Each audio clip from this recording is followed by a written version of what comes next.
Bismillahirrahmanirrahim. Assalamualaikum warahmatullahi wabarakatuh.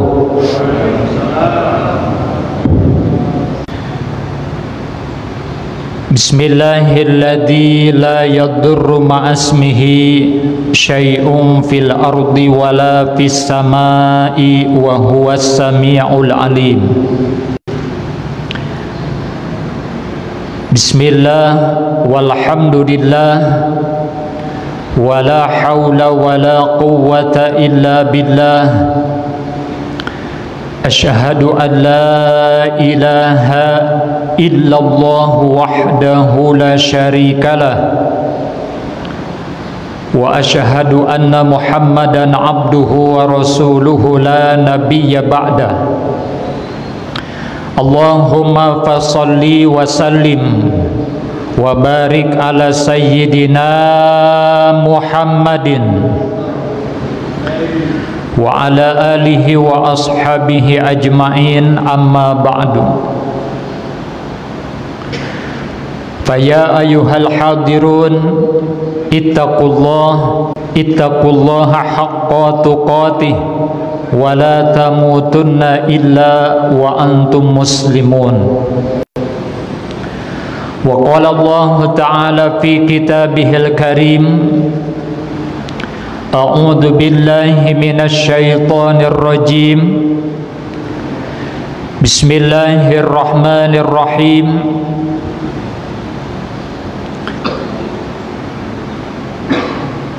Innallaha ashtara minal mu'minina anfusahum wa amwalahum bi anna lahumul jannah.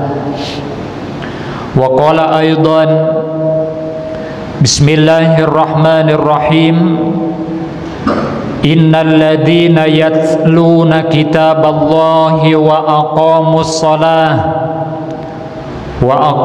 salata wa anfaqu mimma razaqnahum sirran wa alaniyah yarjuna tijaratan lan tabur. Shadaqallahul azim wa shadaqa rasuluhun nabiyul karim wa nahnu ala dzalika minasyahidin wasyakirin walhamdulillahi rabbil alamin.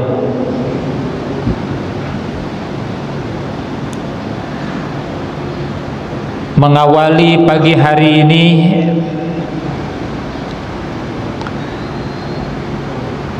mari kita sama-sama awali dengan mengucapkan rasa syukur kehadirat Allah Subhanahu wa ta'ala, dengan mengucapkan alhamdulillah. Segala puji hanya milik Allah Subhanahu wa ta'ala atas izin dan takdirnya sampai detik hari ini kita masih diberikan sehat walafiat. Tidak terasa puasa kita sudah berjalan hari ini, hari yang ke-20,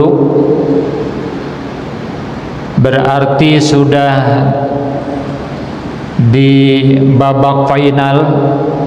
Tinggal seminggu lagi lebih kita akan mengakhiri bulan Ramadan tahun ini. Mudah-mudahan Ramadan tahun ini menjadi Ramadan yang terbaik. Amin ya Allah ya Rabbal alamin. Karena tidak ada jaminan tahun depan kita akan jumpa lagi dengan Ramadan. Kematian itu pasti. Kullu nafsin dha'iqatul maut. Setiap yang bernyawa pasti akan kembali ke hadirat Allah, akan jumpa dengan ajal. Itu pasti. Yang tidak pasti itu kapan waktunya dan di mana tempatnya. Makanya setiap orang yang meninggal memakai kain yang tidak pakai kocek, tak pakai sleting, tak pakai kancing, namanya kain kapan. Kenapa orang meninggal dibungkusnya pakai kain kapan? Karena meninggal datangnya kapan-kapan. Meninggal datangnya kapan-kapan, tak ada yang tahu. Ada orang yang segar, bugar, sehat, walafiat.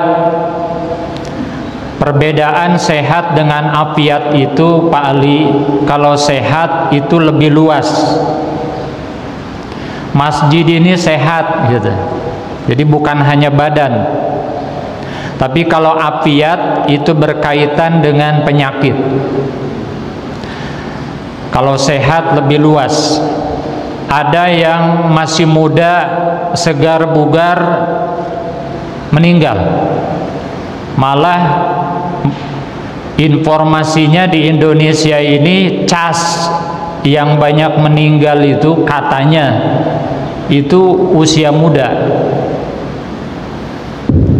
katanya, wallahu alam.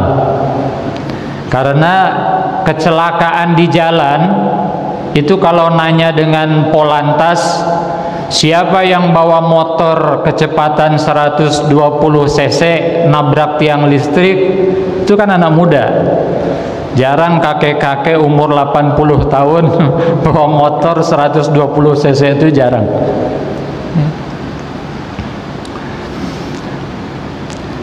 Ada yang sudah uzur, sudah sakitan, sudah bolak-balik ke rumah sakit, ternyata umurnya panjang.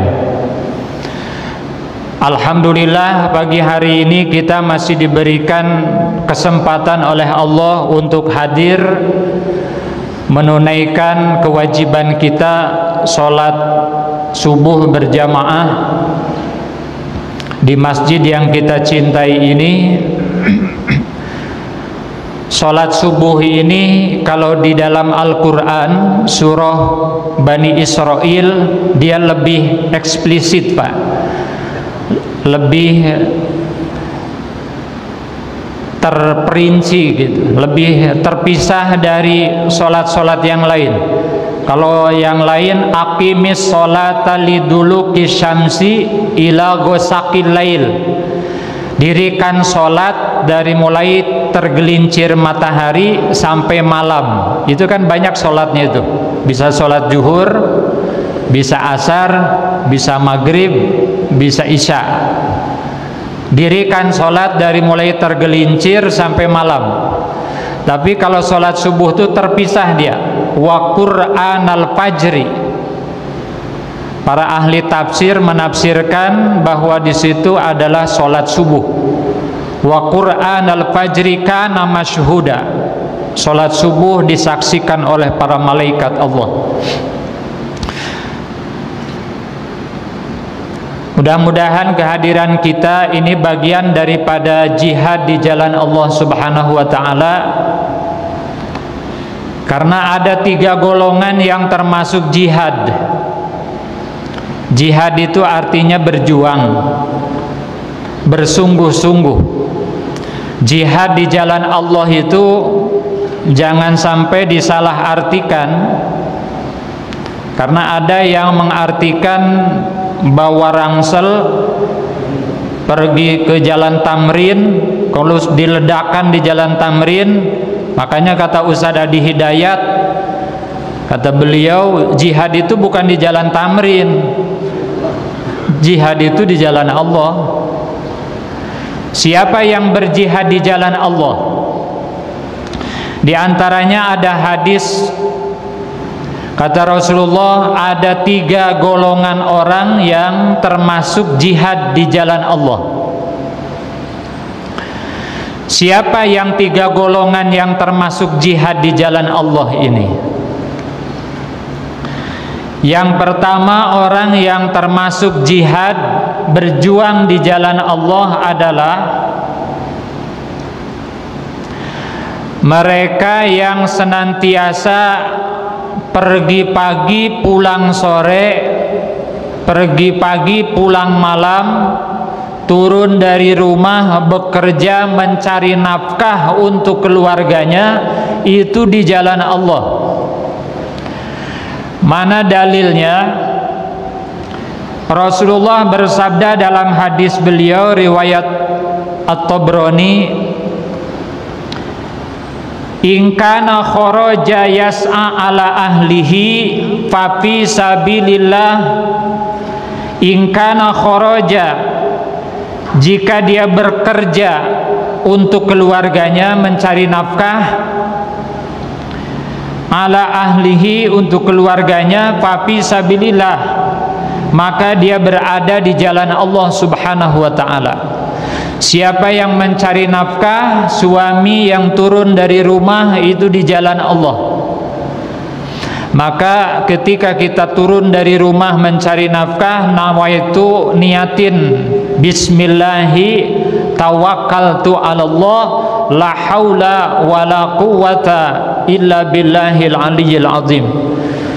Sebaiknya istrinya itu ngantar. Kan suami cari nafkah tuh untuk anak istri, jadi istrinya mestinya ngantar. Sampai kemana Ustadz ngantarnya? Sampai ke teras lah, masa sampai ke tempat kerja? Kalau ke tempat kerja dia bukan ngantar, ngintai.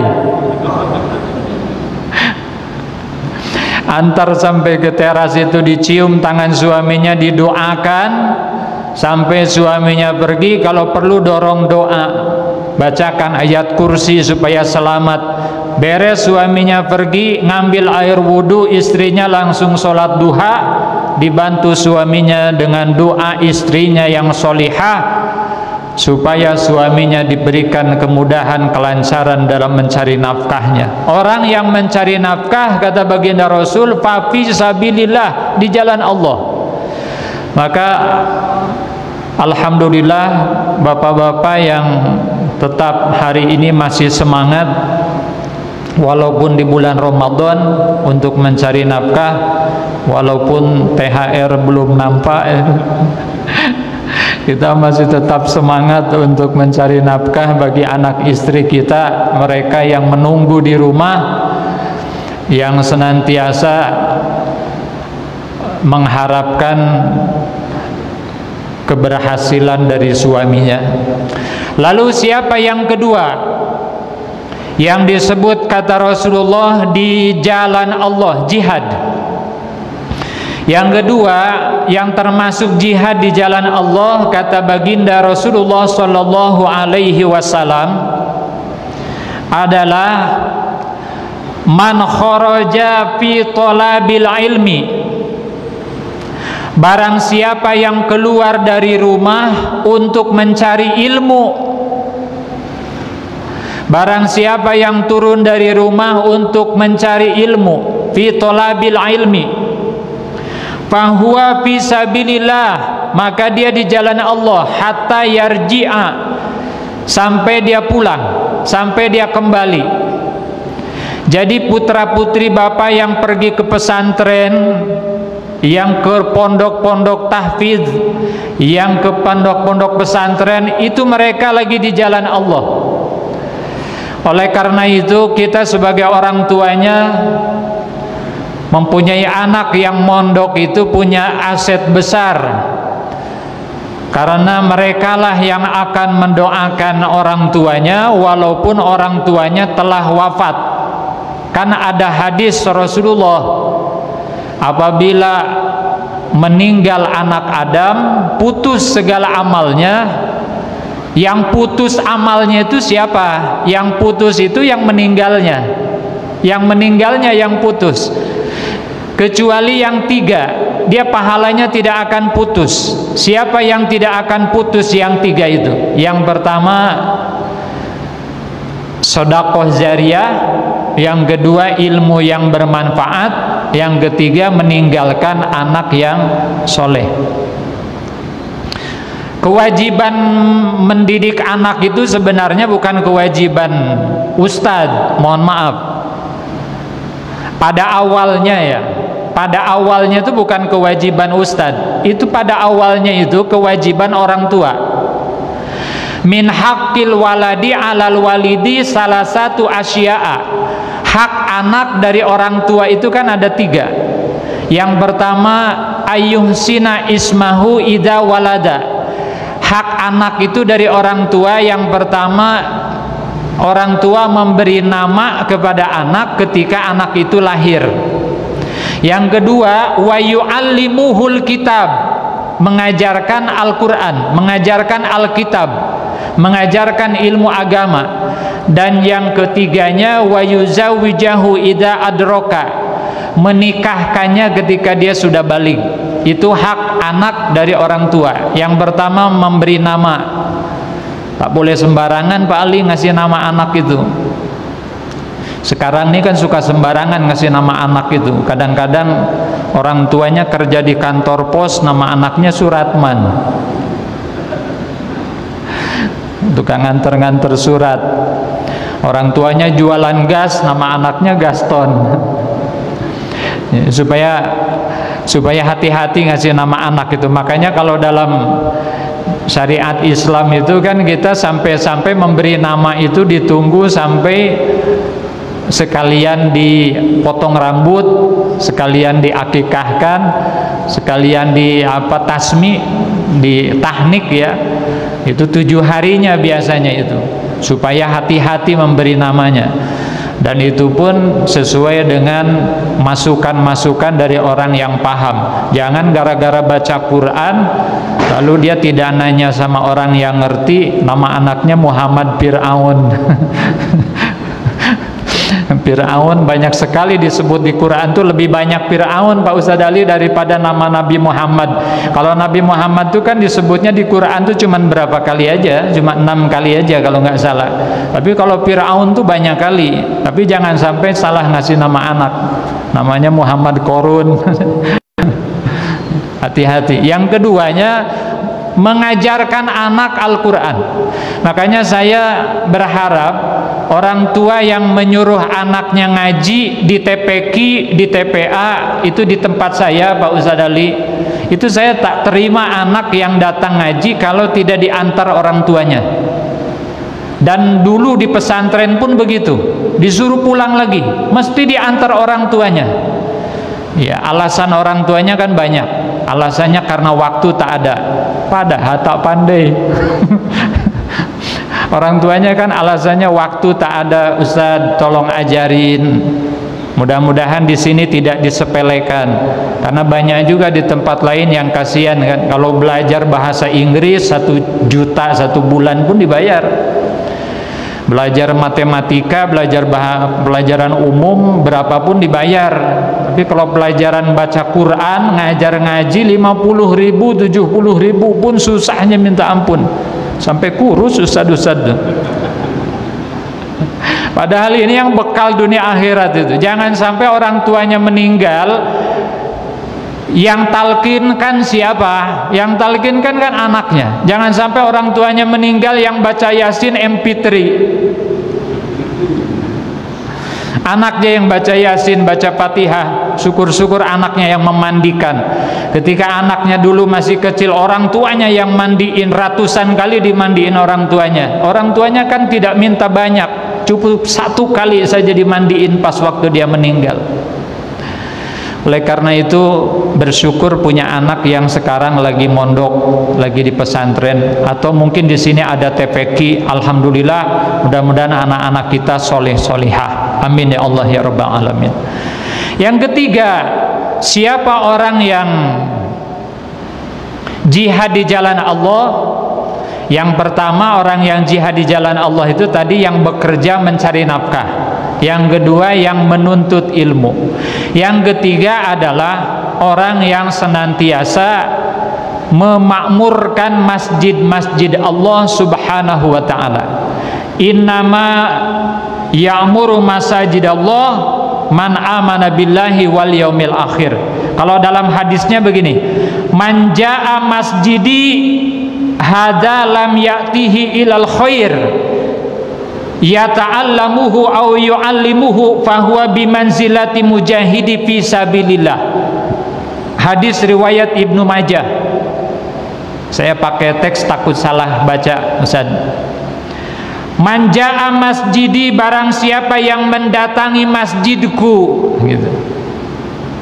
Hada lam ya'tihi ilal khair, dia tidak mendatanginya kecuali untuk kebaikan, bukan untuk hal-hal yang jelek, tapi untuk kebaikan, untuk sholat, untuk tadarus, untuk kajian-kajian ilmu. Au yu'allimuhu, yang dipelajarinya atau yang diajarkannya, fahuwa bimanzilati mujahidi fisabilillah, maka seperti mujahid di jalan Allah Subhanahu wa taala. Maka bersyukur kita pagi hari ini kita masih memakmurkan masjid ini. Ada 2 orang yang memakmurkan masjid, ada yang dari dalam, ada yang dari luar. Siapa yang dari dalam? Yang dari dalam adalah jamaah tetap. Ini kan jamaah tetap Masjid As-Sakinah ini.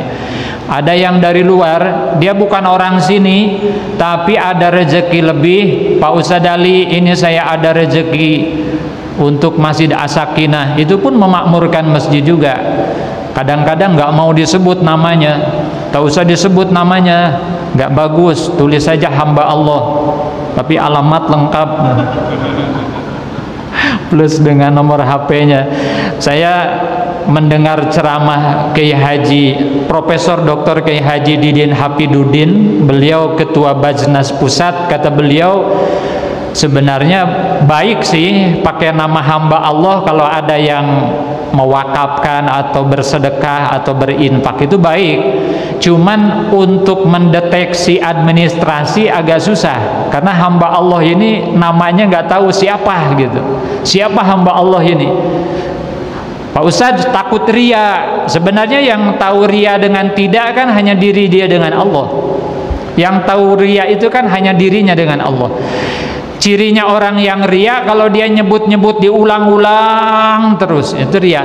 Tapi kalau panitia yang nyebut-nyebut, dia bukan ria. Itu untuk narik semangat supaya yang lain ikut berinfak juga. Ini di penghujung bulan Ramadan ini kan ada sebagian rezeki kita yang kita keluarkan, yang wajib namanya zakat. Ini wajib hukumnya kan. Di bawah zakat ada lagi namanya infak. Infak ini bisa wajib, bisa sunat. Kalau yang wajib ya berarti zakat itu, atau infak yang dinazarkan. Tapi kalau tidak dinazarkan dan bukan zakat, maka dia berarti hukumnya sunat. Oleh karena itu infak ini tidak ada ukuran, beda dengan zakat. Zakat ada ukuran nisab, ada ukuran haul, ukuran waktu. Tapi kalau infak tidak ada ukuran. Alladzina yunfikuna fis-sarra wad-dharra, dan orang-orang yang menginfakkan sebagian rezekinya di jalan Allah, pisaro dalam keadaan lapang, wadoro dalam keadaan sempit. Mau lapang mau sempit infak aja. Kalau lagi lapang berarti goban 50.000, rezekinya seret goceng. Agak seret lagi Ustaz, gope gope ya. Agak lebih parah lagi Ustaz, pandemi Covid tak ada kerjaan, godun 50 perak ya, sesuai kemampuan lah. Rasanya di bulan Ramadan ini tidak ada masjid yang kosong infaknya itu Pak Ali. Apa bedanya infak dengan sedekah? Ustaz Abdul Somad kan sudah nyampaikan, dan nikah pula beliau kan. Alhamdulillah, mudah-mudahan beliau sakinah mawadah warahmah, amin. Apa kata beliau? Saya mengutip perkataan beliau. Kalau infak Pak, itu berbentuk materi, itu infak. Kalau sedekah itu bisa berbentuk materi, bisa berbentuk non materi, itu namanya sedekah. Jadi bedanya infak dengan sedekah ini, kalau infak berbentuk materi. Makanya Pak Ustadz Ali suka ada kenceleng besar di masjid itu, yang pakai roda itu, harusnya jangan pakai roda, biar kesat jalannya itu. Kalau pakai roda laju dia. Ya. Namanya itu kan bukan kotak sedekah, kotak infak. Jangan sampai salah ngasih nama kotak itu. Kalau namanya kotak sedekah itu kacau itu Ustaz. Karena sedekah ini lebih luas lagi daripada infak. Berkata baik kepada orang lain sedekah. Senyum kepada orang lain, membahagiakan orang lain, itu kan sedekah. Tabassumuka fi wajhi akhika shadaqatun. Senyum kepada saudaranya yang lain kan sedekah juga. Kalau kotak itu namanya kotak sedekah, kacau. Tiap lewat senyum. Asal lewat senyum, asal lewat senyum, itu nggak bakalan penuh kotaknya itu. Makanya namanya bukan kotak sedekah, tapi kotak infak, begitu. Dan kita dipanggil, ditegur, bukan dipanggil lagi, ditegur, diperingati oleh Allah. Orang yang suka mengumpul-ngumpul harta, lalu dia lalai dari berzakat, lalai dari berinfak, lalai dari bersedekah, lalai dari menafkahkan rezekinya di jalan Allah. Mana Allah mengingatkan kita? Surah Al-Humazah. Alladzi jama'a malau wa addada. Kan begitu. Orang-orang yang mengumpul-ngumpulkan hartanya, dia mengira bahwa hartanya itu akan mengkekalkannya. Alladzi jama'a malau wa addada. Dia ngitung-hitung aja, dihitung terus. Rumahnya bertingkat, mobilnya mengkilat, tanahnya hektaran, walaupun tak ada sertifikat. Pokoknya dihitung terus. Motor sudah satu pengen jadi dua, rumah sudah satu pengen jadi dua, pokoknya dihitung-hitung terus. Orang yang seperti ini, kata Allah, yahsabu anna malahu akhladah. Dia mengira bahwa harta yang dikumpul-kumpul, dihitung-hitung itu dia akan mengekalkannya. Ternyata kata Allah, kalla. Kalla itu artinya sekali-kali tidak. Sekali-kali tidak harta yang dikumpul-kumpulkan itu akan mengekalkannya. Layum bazanna fil hutomah. Justru malah harta itulah yang akan melemparkan dia ke dalam hutomah. Apa hutomah itu? Wa ma adraka mal hutomah. Apakah kalian tahu apa itu hutomah? Narullahil muqadah. Hutomah itu adalah api yang dinyalakan oleh Allah Subhanahu wa taala. Nauzubillah summa nauzubillah. Yang ada kelebihan rezeki, ya masjid ini kan tak pernah penyakit, bukan penyakit, kekurangan orang Islam ini kan 3. 1 kekurangan dana, 2 kekurangan biaya, 3 kekurangan duit. Kenapa TPQ itu belum siap-siap? Tak ada dana, Ustaz. Penyakit orang kita nih ya. Tapi tidak semua. Cuman kebanyakan begitu. Alasannya itu dana tak ada. Yang kedua, kenapa belum siap? Tak ada biaya. Kenapa belum siap? Tak ada duit. Di Tanjung Pinang aja yang saya belum tak ada lihat kenceleng di pinggir jalan itu. Kalau di Jawa tuh hampir tiap perempatan tuh kan, di bis-bis itu masih ada yang minta sumbangan tuh. Ya tidak salah sih, cuman apa namanya, ya lebih baik terpanggil sendirilah, jangan sampai dipinta-pinta seperti itu. Kenapa? Allah mengingatkan kita di dalam Al-Quran surah Al-Munafikun. Kenapa mesti harus cepat diinfakkan? Nih, mohon maaf kalau salah. Dalam surah Al-Munafikun ayat 10 ini diingatkan kita. Wa anfiqu mimma razaqnakum min qabli ayyatiya ahadakumul maut. Wa anfiqu, dan infakkanlah oleh kalian, kata Allah, mimma razaqnakum, dari apa rezeki yang telah aku anugerahkan kepada kalian, min qabli ayyatiya ahadakumul maut, sebelum datang kepada kalian al-maut, kematian. Kenapa Allah mengingatkan buru-buru cepat infakkan sebelum datang kematian? Ternyata ada orang yang menyesal. Dilanjutkan ayat ini, fayaqula, mereka berkata, mereka menyesal. Apa menyesalnya? Laula akhortani ila ajarin qarib fa asaddaqo. Kalaulah aku dulu ditambahkan umur, diakhirkan, diberi kesempatan, kata dia, Pak Asodako, maka aku akan bersedekah. Dia menyesal sudah tidak ada daya, duit sudah habis, harta sudah enggak ada, baru berniat untuk berinfak, bersedekah. Sudah di alam barzah baru menyesal, ingin kembali lagi ke dunia, ingin berinfak, ingin bersedekah. Oleh karena itu saya kira ini kesempatan bagi kita sesuai dengan kemampuan kita.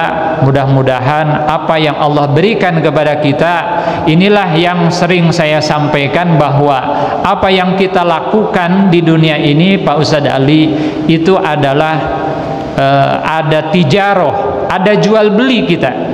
Kita dengan Allah ini ada jual beli, Pak. Siapa yang menjadi penjual dan siapa yang menjadi pembeli, kan begitu. Yang menjadi penjual adalah al-bai'u, yang menjadi penjual adalah orang-orang mukmin. Kita penjual, kita menjual. Siapa yang menjadi al-mustari, pembeli? Yang menjadi pembeli adalah Allah Subhanahu wa ta'ala. Apa yang dibeli oleh Allah dari kita? Anfusahum, diri mereka, wa amwalahum, dan harta benda mereka. Diri kita dibeli, Pak. Salat kita dibeli.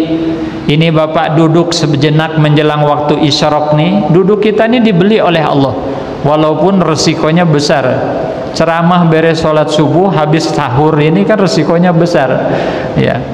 Perut kenyang, kena kipas angin kan naik ke mata, ya.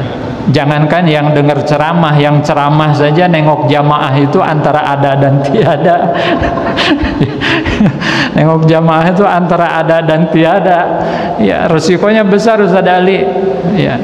Alhamdulillah kita duduk seperti ini pun dibayar, tadarus kita dibayar, semuanya dibayar. Diri kita dibayar oleh Allah, salat kita dibayar, tadarus dibayar, zikir kita dibayar oleh Allah Subhanahu wa ta'ala. Wa amwalahum, dan harta benda mereka dibayar juga oleh Allah. Yang sedekah, yang infak dibayar oleh Allah. Dengan apa dibayarnya? Bi annalahumul jannah, dibayarnya ar-ridha wal jannah, dengan keridhaan Allah dan surganya Allah. Kalau begitu Ustaz, kita ini kan penjual, kita butuh modal. Tak ada penjual yang tak butuh modal, semuanya butuh modal. Ini bedanya jual beli dengan Allah, beda dengan jual beli dengan manusia. Kalau jual beli dengan manusia, rasanya Pak Ustadz Ali, jarang penjual dimodalin dari pembeli. Mungkin tak ada, susah pembeli ngasih modal sama penjual itu, tak ada. Tapi ketika kita jual beli dengan Allah, siapa yang memberi badan kita, siapa yang memberi penglihatan kita, memberi mulut kita bisa mengucap, kuping kita bisa mendengar, kaki bisa melangkah, tangan bisa bergerak, semuanya dimodalin oleh Allah Subhanahu wa ta'ala. Sudah dimodalin, lalu apa yang kita berbuat dibeli lagi oleh Allah. Maka pantas dalam surah Ar-Rahman 31 kali Allah mengulang, fabi ayyi ala rabbikuma tukadziban, nikmat kami yang mana yang kalian dustakan. Kan begitu kata Allah. Saya sakit Ustaz 3,5 tahun, oksigen yang saya hisap itu ternyata mahal juga oksigen itu. Orang yang sakit di rumah sakit terbaring itu dia harus beli infusan, harus beli oksigen. Ternyata kalau ditukar dengan uang, berapa banyak uang yang harus kita keluarkan membeli oksigen yang kita hisap ini. Allah tidak minta bayaran, Allah modalin kita, dan apa yang kita dimodalin oleh Allah kita perbuat, dibeli lagi oleh Allah. Ini bedanya jual beli dengan Allah dengan jual beli dengan sesama manusia. Lalu siapa yang jual beli dengan Allah yang tidak akan pernah rugi? Nah, ini modal bagi yang tukang jualan. Yang tukang jualan dengan Allah supaya tidak pernah rugi, putar-putar surat Fatir ayat 29. Siapa yang tidak akan rugi jualan dengan Allah? Innalladzina yatsluna kitaballah. 1. Sesungguhnya orang-orang yang senantiasa membaca kitab-kitab Allah. Orang yang senantiasa baca Quran, Pak. Orang yang senantiasa baca Quran itu nggak bakalan rugi dia jualan dengan Allah. Siapa yang kedua? Wa aqamus shalah. Yang kedua yang senantiasa mendirikan sholat. Yang ketiga, wa anfaqu mimma razaqnakum sirran wa alaniyah. Yang ketiga, orang yang senantiasa menginfakkan sebagian rezekinya di jalan Allah sirron, sembunyi-sembunyi, wa